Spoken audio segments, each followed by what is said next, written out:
위대한 부산 시민 여러분, 안녕하십니까? 박형준입니다. 혹시 부산 상사병 또는 부산알이라는 말 들어보셨습니까? 최근 아시아권 여행자들의 소셜 미디어에 자주 나오는 말이라고 합니다. 부산을 다녀온 뒤 부산을 다시 오고 싶어 하는 마음의 상태를 뜻한다고 합니다. 사실 작년에 부산을 찾은 외국인 관광객이 역대 최고 기록 20%를 훌쩍 넘어 360만을 돌파했습니다. 역대 최대인데요. 500만 시대가 금년에 열리는 것도 무리가 아닙니다. 국제회의 도시 순위도 세계 89위에서 49위로 껑충 뛰었습니다. 외국인이 부산을 찾는 이유는 많지만 무엇보다도 매력적이고 또 사람을 아주 편안하게 해준다고 합니다. 이코노미스트 조사에서 부산이 살기 좋은 도시 아시아 6위에 연속 오른 것도 우연이 아닌 것 같습니다.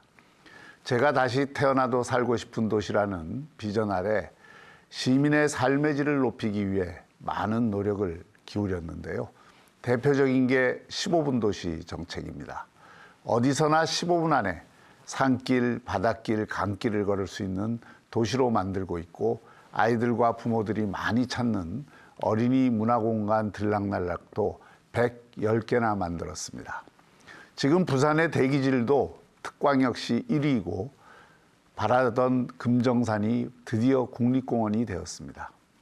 경제도 달라졌습니다. 투자 유치는 전임 민주당 시절보다 28배 증가했고 세계 스마트 도시 지수도 62위에서 8위까지 도약했습니다.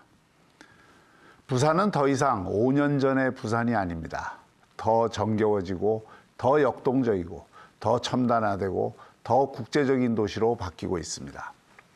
제가 시민 여러분과 함께 글로벌 허브 도시를 향해 뛰어왔는데 이제 정말 세계도시 부산은 꿈이 아니라 이미 현재 진행 중인 미래가 되고 있습니다. 지금 필요한 것은 해오던 것을 뒤집는 게 아닙니다. 바로 중단 없는 발전입니다. 이제는 세계의 도시로의 도약입니다. 존경하는 부산 시민 여러분, 부산은 바다와 산, 강을 가진 아름다운 도시이자 해양과 대륙의 관문으로서 세계 2위 환적항을 가진 세계적인 항구 도시입니다.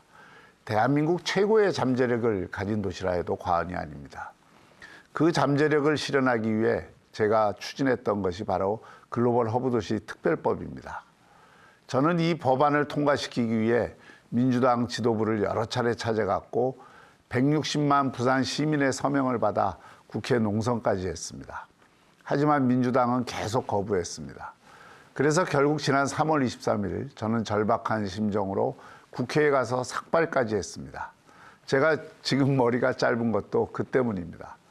그런데 3월 31일 국무회의에서 이재명 대통령이 부산만 특별법을 만들면 대전과 광주는 어떻게 하느냐며 가로막고 나섰습니다.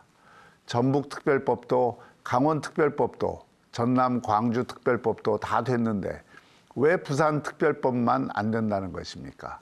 이것은 명백한 부산 차별입니다. 더 기가 막힌 것은 전재수 후보의 태도였습니다.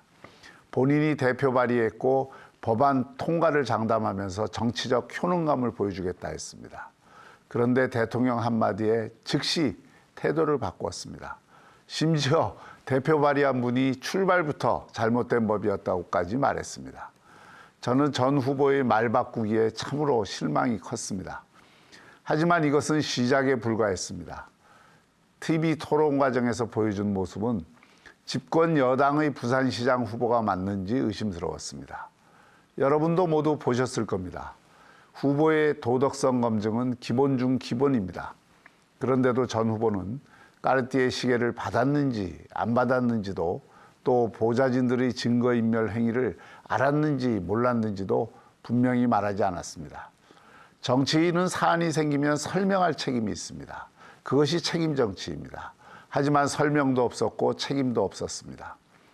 부산 북구에서 10년간 국회의원으로 일하면서 본인 아이디어로 이룬 일이 뭐가 있느냐고 물었을 때 게시장 없앤 거 말고는 하나도 말하지 못했습니다. 정말 한숨이 나올 지경입니다.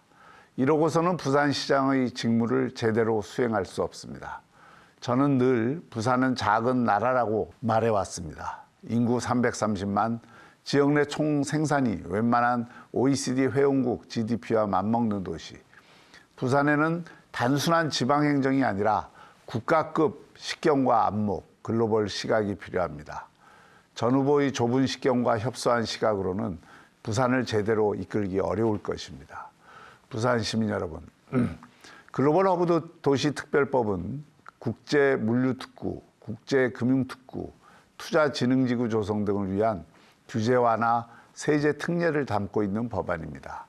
이게 통과되면 부산은 단순한 해양 도시를 넘어 싱가포르, 두바이, 로테르담과 경쟁하는 국제 비즈니스 도시로 도약하게 됩니다. 여기에 산업은행 이전까지 이루어지면 부산은 세계 도시를 향한 강력한 금융 엔진까지 확보하게 됩니다. 제가 시장 시절 글로벌 기업인들을 많이 만났습니다. 그들이 자주 하던 말이 산업은행이 부산에 오면 부산 투자를 적극 검토하겠다는 것이었습니다. 특별법 통과와 산업은행 이전이 성사되면 부산이 세계도시로 도약하는 것은 시간 문제입니다. 저는 다시 추진하겠습니다. 시민 여러분의 강력한 지지가 필요합니다. 차기 시정에서 또 하나 꼭 하고 싶은 일이 있습니다. 부산 청년 1억 원 자산 형성 프로젝트입니다. 청년이 부산에 10년간 거주하면서 매달 25만 원씩 총 3천만 원을 저축하면 시의 지원과 부산 미래기금 운용 수익을 합쳐 1억 원을 만들어주는 정책입니다. 제가 이런 파격적인 정책을 구상하게 된 가장 큰 이유는 부산 청년들에게 중산층 진입의 기반을 만들어주기 위해서입니다. 지금은 소득 불평등보다 자산 불평등이 더 문제인 시대입니다. 안정된 일자리가 줄어들고 부의 대물림 구조가 굳어지는 상황에서 다수 청년은 중산층 진입의 기회를 가질 수 없습니다. 많은 부모님들의 걱정도 앞으로의 세상에서는 자식들이 아주 불안정한 삶을 살게 되지 않을까 하는 것입니다. 그래서 부산시가 청년들의 부모 역할을 조금이나마 해주면 어떨까 하는 생각을 하게 된 것입니다. 이 공약을 발표한 이후 이게 과연 가능한지 많이들 묻고 계십니다. 진짜 됩니다. 최악의 조건을 가정하고 가상실험을 여러 번 했지만 가능하다는 결론이었고 금융 전문가들과도 많이 논의했습니다. 제가 꼭 성공시켜 부산 청년들과 부모님들의 고민을 조금이나마 덜어드리겠습니다. 위대한 부산 시민 여러분, 지금 대한민국은 권력의 균형이 무너지고 있습니다. 민주당은 초헌법적 공소취소 특검법까지 추진하고 있습니다. 대통령이 자기 죄를 자기 손으로 지우겠다는 거 아닙니까?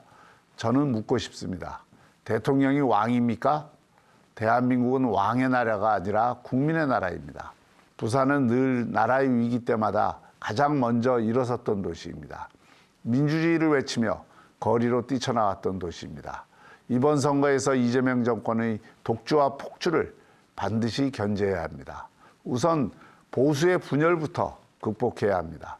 분열로는 같이 죽는 것밖에 아무것도 이룰 수 없다 하는 것은 과거의 경험으로 볼 때 너무나 분명합니다. 제가 2019년 보수 통합운동에 앞장선 것도 분열을 극복하지 않고서는 한 걸음도 더 나아갈 수 없었기 때문입니다. 우리는 그때의 교훈을 상기해야 합니다. 또다시 분열과 패배의 전철을 밟을 수는 없습니다. 저 박형준이 통합의 중심이 되겠습니다. 저를 통합의 증거로 삼아 주십시오. 제가 바로 부산 유일의 보수 통합 후보입니다. 낙동강 전선의 보루 부산만은 지켜야 하지 않겠습니까? 민주공화국 대한민국을 사랑하는 마음으로 꼭 투표장에 나와 보수 통합 유일 후보 박형준에게 압도적 지지를 보내주십시오. 위대한 부산 시민 여러분, 지난 5년 동안 저는 누구보다 열심히 뛰었습니다. 지금 멈추면 안 됩니다. 부산의 상승 흐름을 반드시 이어가야 합니다. 부산이 선택하면 대한민국이 바뀝니다. 부산이 다시 일어서면 대한민국이 다시 앞으로 나아갑니다. 저 박형준 시민 여러분과 함께 부산의 새로운 시대를 열겠습니다. 부산을 명실상부한 세계 도시로 완성하겠습니다. 감사합니다.